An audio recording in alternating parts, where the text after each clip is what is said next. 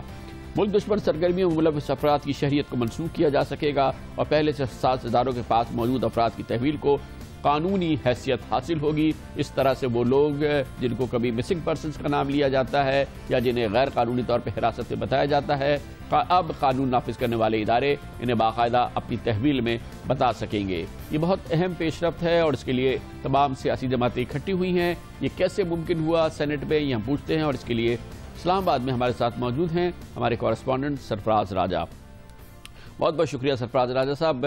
یہ سیاسی جماعتیں متحارب ہیں، ایک دوسرے سے مختلف موضوعات پہ ان کے شدید اختلافات ہیں، لیکن اس دہشت گردی کے خلاف خصوصی قوانین کے حوالے سے یہ سیاسی جماعتیں کیسے متحد ہوئیں؟ کامران صاحب، جب قومی اسمبلی میں تحفظ پاکستان کا بل پیش ہوا تھا وہاں پر شدید مخالفت کا سامنا کرنا پڑا تھا، کافی احتجاج ہوا تھا اس بل کے حوالے سے، لیکن چونکہ وہاں پر حکومت کے پاس اکثریت تھی تو یہ بل قومی اسمبلی سے منظور ہو گیا تھا۔ اس کے بعد جب یہ سینٹ میں بل پیش ہوا تو وہاں پر بھی شدید احتجاج ہوا قومی اسمبلی کی طرح۔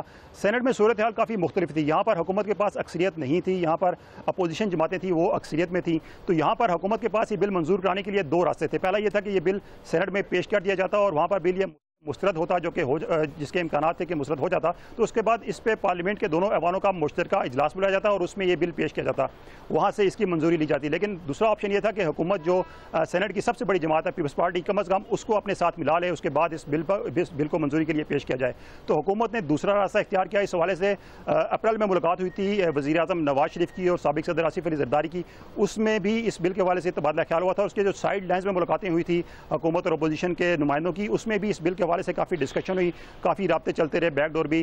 اس کے بعد یہ فیصلہ کیا گیا کہ جو تحفظات ہیں اپوزیشن کے وہ دور کیے جائیں گے، اپوزیشن کی ترامیم کو اس میں شامل کیا جائے گا۔ اپوزیشن نے اس بل کے حوالے سے اپنی ترامیم کو پیش کیا، اس کے بعد جو سینٹ کی قائمہ کمیٹی تھی داخلہ کی، اس میں یہ تمام سفارشات کو زیر بحث لایا گیا۔ اس کے بعد اس بل کو جو ترامیم تھی ان ترامیم کے ساتھ دوبارہ سینٹ میں پیش کیا گیا اور سینٹ میں پھر تمام جماعتوں نے اس کی حمایت کی، کسی جماعت اس کی مخالفت نہیں کی، متفقہ طور پر پھر سینٹ میں یہ بل منظور کرا لیا گیا۔ اچھا، وہ کیا پوائنٹس تھے جس پر اپوزیشن کو شروع میں اعتراض تھا اور کتنے وہ ڈائلیوٹ کیے گئے کہ پھر اپوزیشن نے اس کو سپورٹ کیا ہے؟ وہ پوائنٹس کیا تھے؟ جی بالکل، بل کے حوالے سے جو اپوزیشن کے تحفظات تھے اب بھی تحفظات ہیں، کیونکہ سینٹ پہ جب بل پیش ہوا تو اس وقت رضا ربانی اور بعض دیگر ارکان نے کہا کہ بل جو ہے اب بھی بہت سخت ہے۔ اس حوالے سے کچھ اس میں ترامیم اپوزیشن کی شامل کی گئی۔ اس میں یہ تھا کہ یہ بل پہلے 3 سال کی مدت کے لیے نافذ العمل ہونا تھا، اب یہ 2 سال کے لیے ہوگا۔ اس کے بعد اس میں یہ بھی کر دیا گیا ہے کہ جو سیکورٹی اہلکار ہیں وہ کسی مشتبہ شخص پہ فائر کرنے سے پہلے ان کو گریڈ 15 یا اس کے مساوی مجاز افسر کی اجازت لینا ہوگی۔ اس کے علاوہ دیگر جو ترامیم تھی اس میں اس کو ان بل میں شامل کیا گیا، اپوزیشن کی تحفظات کو دور کیے گئے۔ بل کے حوالے سے یہ تھا کہ 90 دن کسی شخص کو زیر حراست رکھا جا سکتا تھا، اس مدت کو بھی کم کر کے 60 دن کر دیا گیا۔ تو جب اپوزیشن کی ترامیم شامل کر لی گئی، اپوزیشن کے اعتراضات کو کم کر دیا گیا، تو اس کے بعد یہ بل سینٹ میں پیش ہوا، متفقہ منظور ہوا۔ اپوزیشن کا موقف یہ تھا کہ یہ بل اب بھی کافی سخت ہے اور اس کا ناجائز استعمال ہو سکتا ہے، لیکن ان کا کہنا تھا چونکہ جو ملکی حالات ہیں وہ ایسے غیر معمولی حالات ہیں کہ اس میں اس بل کو سپورٹ کیا جا رہا ہے، ورنہ اپوزیشن یہ کہتی ہے کہ اس کو سپورٹ نہیں کیا جانا تھا۔ تحفظات اپوزیشن کے کچھ کم ہوئے جس کے بعد اس بل کو سینٹ میں منظور کیا گیا۔ اب قومی اسمبلی کا اجلاس بھی طلب ہو چکا ہے، کل قومی اسمبلی کا اجلاس ہونا ہے، وہاں بھی یہ تحفظ پاکستان کا بل پیش کیا جائے گا۔ قومی اسمبلی میں اتنی مشکل نہیں ہوگی بل پیش کرانے میں، کیونکہ وہاں پر اپوزیشن بھی حکومت کے ساتھ ہوگی اور حکومت کی اپنی بھی میجورٹی وہاں پر موجود ہے، اور توقع یہ ہے کہ کل یہ بل اسمبلی سے بھی پاس ہو جائے گا، جس کے بعد صدر اس پر دستخط کریں گے اور تحفظ پاکستان کا وہ قانون کی شکل میں نافذ العمل ہو جائے گا۔ بہت بہت شکریہ، سرفراز راجہ ہمارے ساتھ موجود تھے۔ اور تحفظ پاکستان آرڈیننس اس پس منظر میں ہو رہا ہے جس کی وجہ سے پاکستان کو